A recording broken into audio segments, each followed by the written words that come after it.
That's right. Greetings, fellow armchair Imagineers. It's cold in here, so I think the right thing to do is get a fire brewing under Dexter's fire pit and talk about some Dexter New Blood. That's right. It's the Dexter New Blood recap podcast. We're going to send out some smoke signals, Dragon. We're going to send out some smoke signals tonight. So Dexter New Blood. This is episode 3 of the basically the reboot series that essentially is going to be the end of Dexter as we know it, Dragon. After these 10 episodes, that's it. I don't think we're getting a season 2 or anything like that. I feel like this is we're kind of chugging along towards an end point. So with that in mind, Dragon, how did you feel about episode 3? Yeah, so this episode seems to be kind of the wrap up and kind of transition point for if I were to kind of speculate. This is kind of the end of the Hide the Body arc, which I assume will transition into the mystery of Kirk Caldwell to most likely, the Harrison in the know kind of like third of the season. And the last episode will just be kind of the finale to end all finales, apparently. So I think that's what we're looking at right now. On the whole, the episode itself. This episode very much as the title would imply the warning. This is like this is kind of the warning to the meat of the season that it's on its way. The warning of Harrison's potential darkness, of Kurt as Dexter's next challenge, and the fact that Dexter, the bigger warning being Dexter can't just quit killing again. He can't quit cold turkey. He's been reacclimated to it. He's getting back in the swing of things, and he's thinking back into his old ways, not just trying to I'm going to put it to bed. I'm going to leave it there. Just when he does, they pull him back in. Oh yeah. Yeah. All right. Yeah, I enjoyed this episode. I don't think it's quite as strong as the last two, but it did a good job, kind of like you said, getting us out of the body arc and into the greater mysteries of it all. So with that said, Dragon, let's just transition here. I want to start with Harrison actually, because he was my big question mark going in from the first two episodes, and I gotta say, I'm intrigued by what they're laying down with Harrison, and I hope it goes somewhere really dark. What do you think? This whole potential, Punisher school shooter kind of angle with this kid. I gotta tell you, I got a good feeling. I've been doing some digging into the production of Dexter, Dexter New Blood, because they've had like this companion podcast. I'm getting some insights as to what's been going on. So yeah, Clyde Phillips, man, I got a feeling that he's evaluated what worked with his seasons of Dexter compared to what kind of followed, and I think he's really kind of hit the right note of like, okay, what can I trim from the subplots that always kind of like made you basically wait for the good stuff. So it really makes me feel with 10 episodes we're gonna like focus on like, okay, things that only assist the plot and main character arcs. So I think we're gonna be in good hands. This episode I think was a really good omen for like, okay, we're not gonna waste any time with high school shenanigans. This is we're gonna give Harrison a story that as we kind of Yeah, see at so the right ending. off the bat, it's like we know that these, I call them basically like the kidding kids, Dragon, the kidding lads, Well, again, they're much less helpful than the kidding lads, but sure. I mean, the yeah, I think kidding they're lads. yes. I believe their names are. I know one. I believe it's Scott and it's Scott and Zach. One of them's Zach. It's either Zach and Scott or It Zach and doesn't Steve. matter. A way to just suck the air out of the room. Sure, it doesn't matter. It's fine. Okay, It's fine. just great. Anyway, so the big thing, the big takeaway with Ethan. Ethan is Harrison's new friend. He might be important though. So Ethan. So Yeah, I'm really intrigued by this whole idea of Harrison, potentially like enabling a school shooter. Like, I don't know, the moral ambiguity of that is honestly kind of delicious. Yeah, I mean the big takeaway I have with the Ethan thing was with that kind of Punisher esque reveal. Like, what are you supposed to be, the Punisher? Those drawings very bloody, and I'm thinking that's the big tee up of like, okay, there's going to be a certain point, perhaps through the story, that Harrison's going to be triggered through the blood and remember the murder of his Oh brother. yeah, Which totally, totally. so that's That's the what thing. people are kind of hyping up. Because Yeah. Dexter, here's the thing: Dexter was a year or two older than Harrison was when his mother died, so I mean, he was much more aware of it. Where Harrison was absolutely a babe in the woods, so it's very suppressed, kind of trauma in that case. So something's going to bring it up. I mean, also remember these bullies. They were in the cabin speculating, and they were there when the topic of his mother was brought up. So they know his sweet spots. So they might needle him even more so. Which again, on the wrestling mat, as we now know, our boy Harrison is on the wrestling team, and these guys not inclined to mess with him. Which, by the way, did you catch the deep cut thing of how he stopped those bullies? No. It's really cool. You're gonna love this.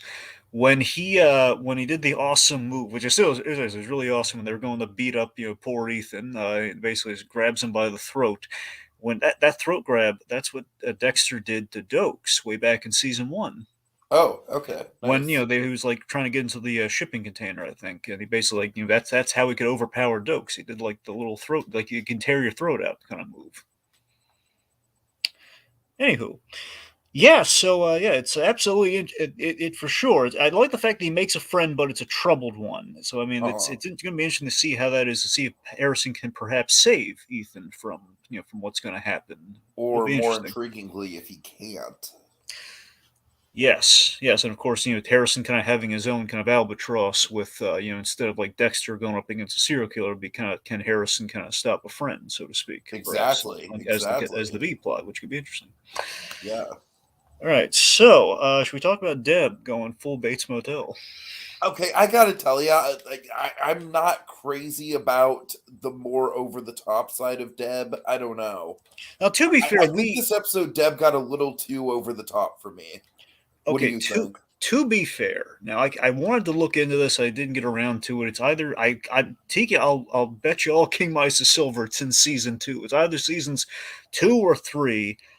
Back when Phillips was involved, they had the episode where Dexter ponders telling his sister that he's the Bay Harbor Butcher. I think it's two because that's when they gave him that name. Anyway, Uh-huh. so he ponders how that would go, and he invited Deb over for steaks, and the plan was to let her in on the truth. And we had the hilarious montage of Dexter imagining all the over the top ways Deb would react, and like one I do like remember instant she that, shot yeah. him, and then like she cried bloody murder. I remember So that. Yeah, yeah, so yeah. I'm saying based on that, the fact that we got away with that, this Okay, obviously I mixed in with the. honestly, the only thing I think that was a bridge too far was the wood chipper dragon. That's the one thing where I'm But like, everyone and their mother's been comparing this Dexter setup to Fargo, and the fact that we call that sure, the Fargo sure, thing, and sure. but again, that's the thing. We're seeing how far we can go with Deb, and again, we've been doing it more in the serious and kind of nightmare kind of fuel sort of Well, terrain that's what I'm saying though. so I think it's far. more effective with the nightmare fuel. So I hope they kind of they keep the balance with the nightmare fuel. But again, we still had a little bit of the nightmare fuel here. So he pulls her gun on him, like when he's in private for a spell. So I think they're going to be able to keep that momentum. I think it'll just necessitate the scene. Plus, Dexter has a dry sense of humor. His mind works that way. So of course it might be a little bit. Well, Deb did kind of go for this sort of humor, and this is just kind of it applied to my psyche right now. So she's All going to go right, full fair enough. Fargo. Fair enough. Yeah. All right, let's see. So the big threat of the episode. So Dexter, boy oh boy, he's having some bad luck at the top of this episode. At least it seems that way. Where they caught him on camera, but don't worry, kids, thermal camera. Yeah, this really brought me back to like classic Dexter. Yep. Just in terms of like, oh no, he's literally looking at himself at security, on security cameras and asking for advice about who the guy is. What are you gonna do, Dexter? Lucky for him again. Thermal camera with blind spots. Like he's safe as hounds, but now they know there was a second person involved, so it's gonna be really hard to excuse it as a non-murder, as he went up and walked away. That's what's going to be difficult. So Uh-huh. now he's kind of so it's like one step forward, two steps back, and the bigger problem, I think the real thing of tension in this episode, because Dexter's going to escape by an interrogation with these guys, which he did, and he was perfectly fine. But the trouble, the scent dogs, that's the big problem. Send in the hound, Smithers. Yes, so the fact that he had there's like this ticking clock if he has 24 hours before they release the scent hounds, and then we had like the solution being this oddly bizarrely elegant kind of kind of scent I ballet. really, really dug this solution. Yeah, the scent ballet was kind of fun. Just him going out into the woods and just dragging Matt's jacket or whatever Yeah, it his is, just vest. all the way through, just zigzagging. Hmm. Oh, so fun, so Yeah, fun. that's a clever Dragon, solution. I thought the music was on point this episode, just all the way Yeah, through. for sure. So, Runaway, of course. Let's talk about the killer because I think this was definitely the most intriguing episode for that mystery so far. all right. Well, okay. So again, I'll bet you dollars to donuts. It's Kirk because I mean, you look in the eyes of this guy. It's pretty Clancy Brown esque, I'd say. Yeah, I don't really want it to be, but that's okay. I It's think you're asking whatever. for the moon with that, but okay. I know. Regardless, I like what we're set. If assuming again the very small percentage he might not be the guy, but let's just say again, Kirk Caldwell. First off, a very empathetic performance from Clancy Brown, which I haven't seen since his most recent show. He was on this show last of the season called Emergence, where he played the father of the main character, and he was so lovely, Tiki. So I love that Oh, he's kind of nice. playing the dark side, like kind of seemingly, he's playing on the surface that. Uh-huh. The involved empathetic father trying to find his son and make things right. And again, I think what this episode kind of shows it when the kind of the clips of the killer. I think we're teeing him up as a serial killer, and we had that runaway drifter from the previous episode who was locked in the cushy hotel. It seems to me the modus operandi of this killer, whoever they may be, is I'm gonna take It's the very victim most dangerous game, Dragon. precisely. Yeah, Exactly, T. Because that's what I'm for saying. It's sure, kind for of like sure. I'm gonna take him. I'm gonna The take a hunting drift. motif. The hunting motif is like Yes, the big theme of the season.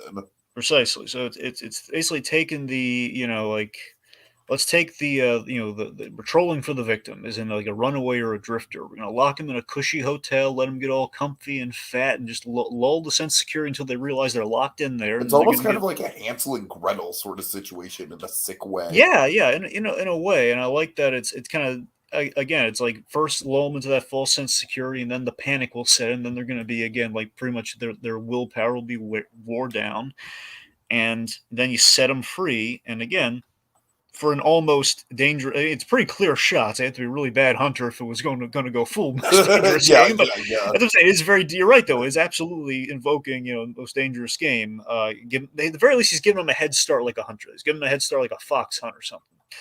And yeah, I love the white ski mask. By the way, I love that detail. I think that's a really cool kind of thing. And basically, I think the whole thing is that we're exercising, power and influence and the DNA of the hunting background this guy has most likely. Who that Kurt's kind of like ingratiate himself in the community, which again he's friends with, Fred Senior, so he's built into the hunting community. So a hunting modus operandi, power, influence. This guy's like the reflection of the town's dark side. This is all good Yeah, things as far totally. as I'm concerned. I'm loving it. And then what do you think of the blood drainage? The blood drainage. Yeah, you know. Well, wait. He's Do you mean like? draining the blood. Well, now here's the thing, Tiki. You have I'm to sorry, remind Dragon. me. I'm trying to make a There Will Be Blood reference. You have to. Here's the thing. You're gonna have to remind me of this because I'm pretty sure. I know everyone. I've heard everyone like. It's the second little stinger with the killer, where we're seeing how he disposes of the body, Dragon. Well, no, no, no, no. That's the thing, though. Are you sure that was the killer and not the mortician? Just the not the medical examiner is cleaning the That's funny body. that you mentioned that because everyone on the internet kind of said it was like, oh, now we get to know a little bit more about the killer with what he does with the body. Well, that's the thing. I could have sworn. I didn't go back to the. I think I might have skipped over this part in the rewatch. Just the bit where again, that body being clean, I just could have sworn it was like the medical examiner finding the body like the next morning.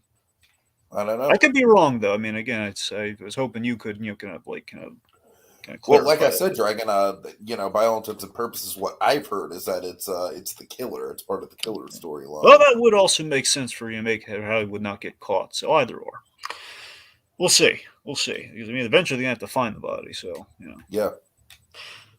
All right. So let's see. Speaking of bodies, the deer, the symbol of the deer continues, and it had a really good payoff here. That guy, he says, hot take. If this ends, it's going to tie with season 4 as my second favorite season of Dexter. It's kind of on that. I think it's only 3 episodes in out of 10, and so far 3 really strong episodes. I feel so. I mean, it's quite That guy possible. also says it's 100% the killer. Sorry, Dragon. All right, okay. I didn't know. That's fine. That makes sense. I don't know. I thought it would have been like a mislead. Oh, you think it's the killer? No, it's just them cleaning the body. Okay, so I'm sorry. Where were we? Yes. So the symbol of the deer continues. So Harrison and Audrey they liberate the body. Yeah, the Harrison and Audrey stuff. I'm sorry, Dragon. I'm gonna have to do a little nitpicking here. It was a fine symbol. It was a fine way to go out for the deer. I didn't need it to take up so much of the episode. Well, again, it gives Dexter the light bulb. I know it gives Dexter the light bulb, but I don't know. I feel like Dexter should have come up with that light bulb about a day ago. They sunk a lot of effort into that scene because with Audrey and her mother. More so with Audrey's mother, with Angela. With Angela, she is, I believe, the actress as well, Seneca, the Native American the lineage. So basically, this is like they got actual professionals here. They like the actual ceremony and everything. They try to keep it as authentic as possible. And believe it or not, Tiki, in doing research for this, in their lore, like a white animal, it's actually a symbol of basically being like a test of God, or like kind of something kind of like a thing from above. It's like the pure animal.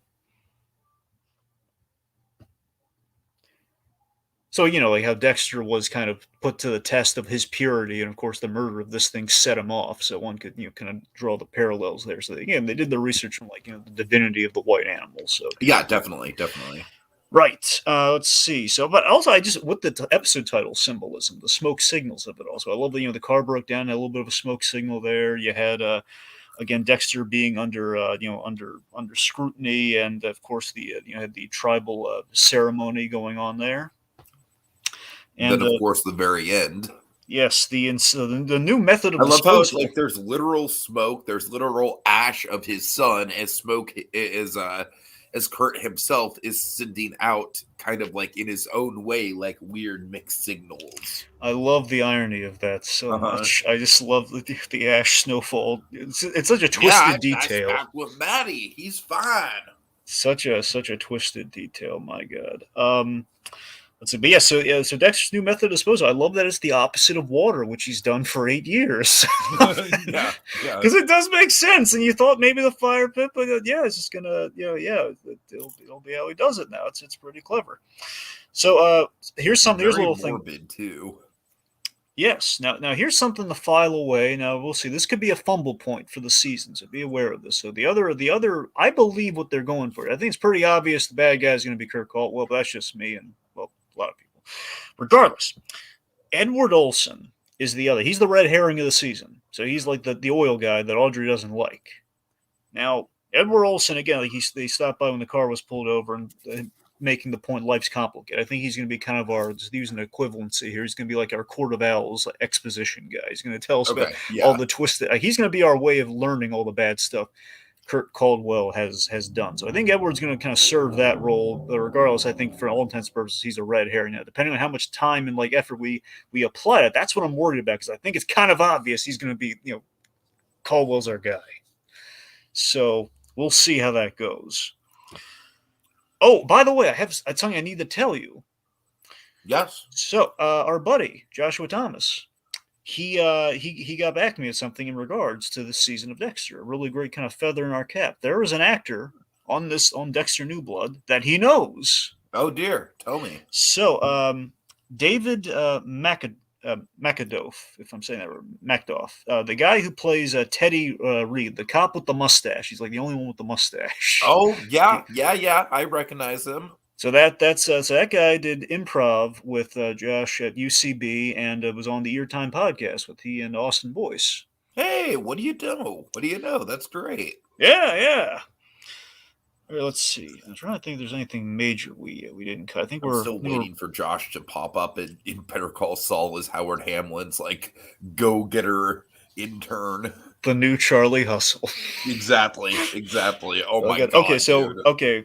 Okay, but I think there's about two things and then the ending we should talk about. All right, so Okay. real quick, Damien, the CSI, the blood expert. This guy is like, I love him. I love him. He's gonna be such a problem for Dexter, and I love how Dexter just instantly knows it. It was such a great subversion of the Dexter formula where you think, okay, incompetent cops will always make fun of it with Dexter. Like, nope, not this time. You saw him bumble, you saw him fumble with the kit and stuff, but no. And I love Dexter has this great line, like, Damien, please fail me now. I love how it's like Dexter's like met his match. It's great. And again, it's like his past coming back to haunt him where, hey, here's a blood expert from a crime scene, literally what I used to do. He's doing it as well as I did. Oh, good. Also, I like that kind of that plot kind of pairs Kurt and Dexter on the crime scene for a while. Kind of puts them like there. It's like, oh, he's there. They're in the same scene together. Yeah, for So, sure. so we talked about the bully thing, but the other thing I want to mention, Harrison in high school. So, yeah, Harrison, he's he there was a bit in here. It's kind of funny. This is on Stargirl recently too. This sort of plot line. I gotta tell you, it really burns my hide, man. This whole being the smart kid being accused of cheating. I mean, I tell you, if it were me in that situation, I'd be so insulted. I'd be so Especially incensed. when Dexter insists that he takes it again. Yeah. Yes, and that's again obviously Dexter. He kind of fails to stand up for his son, and that's certainly he's working his way back from that. I believe here's the thing.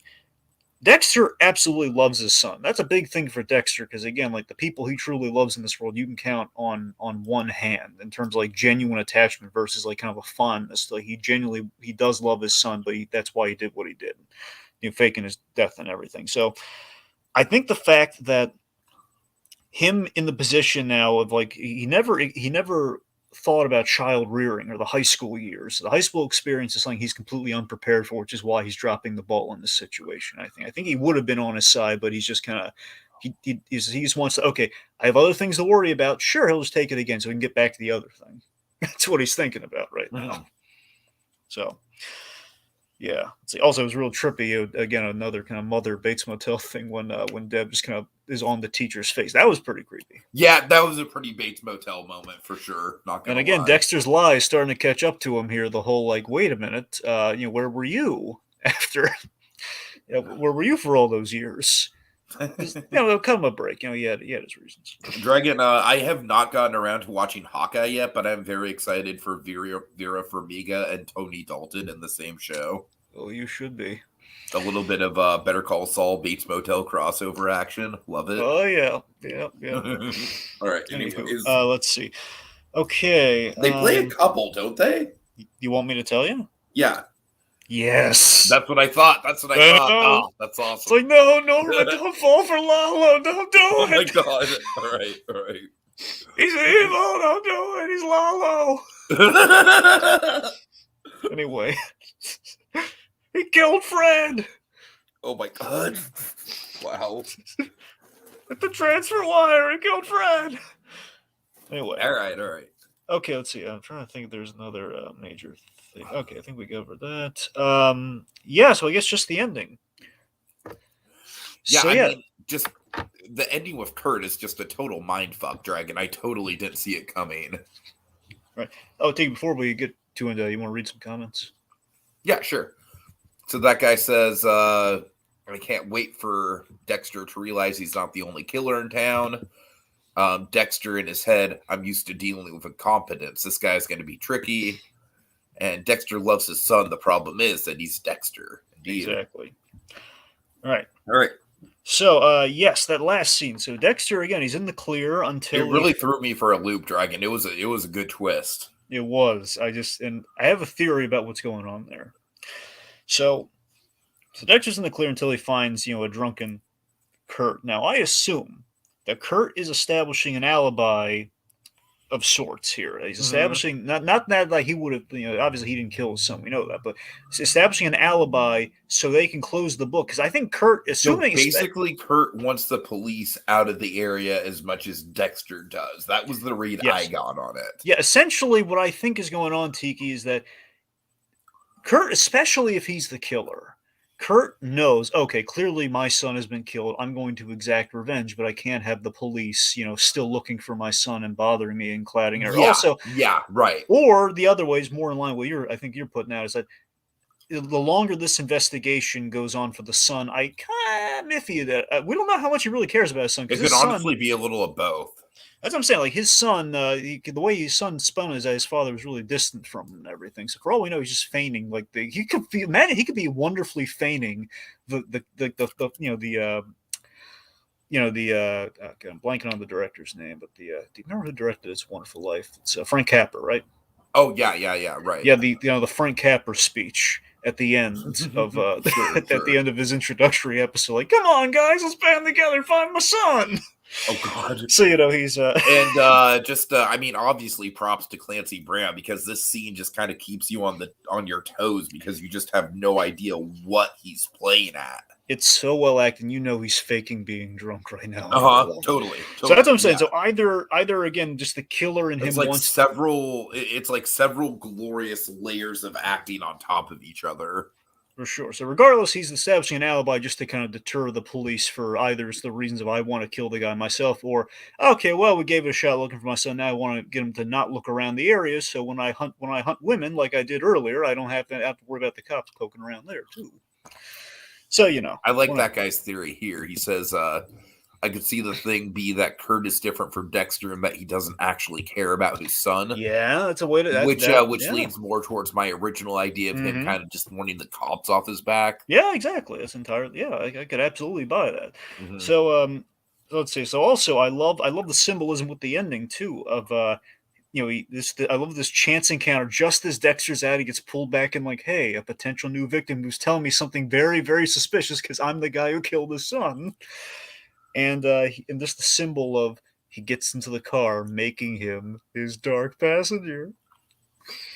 Yeah, it's beautiful. It's like Matthew Buck style symbolism.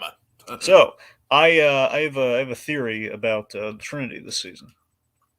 About what? About Trinity this season. Oh, go ahead.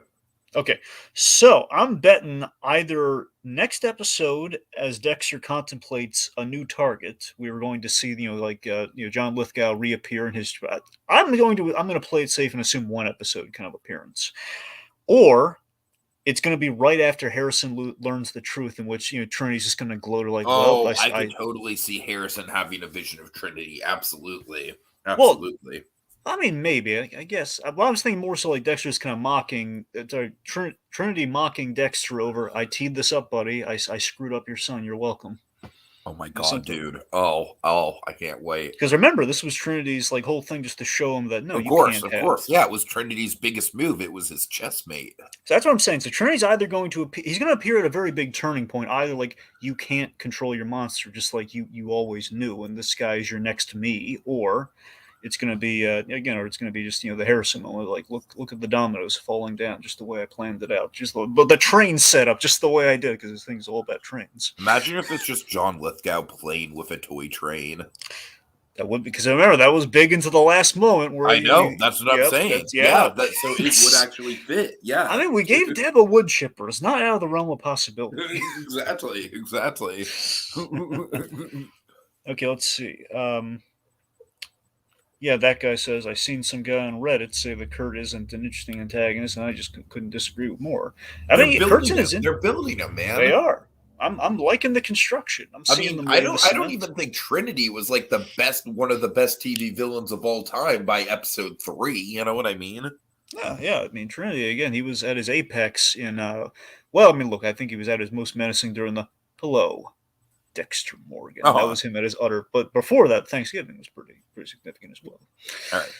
Yeah, so it takes time. You got to build to Thanksgiving, kids. You can't just dive in. You got to get through some of the stuffing and the yams before you get the turkey leg. Before you got to earn that pie, man.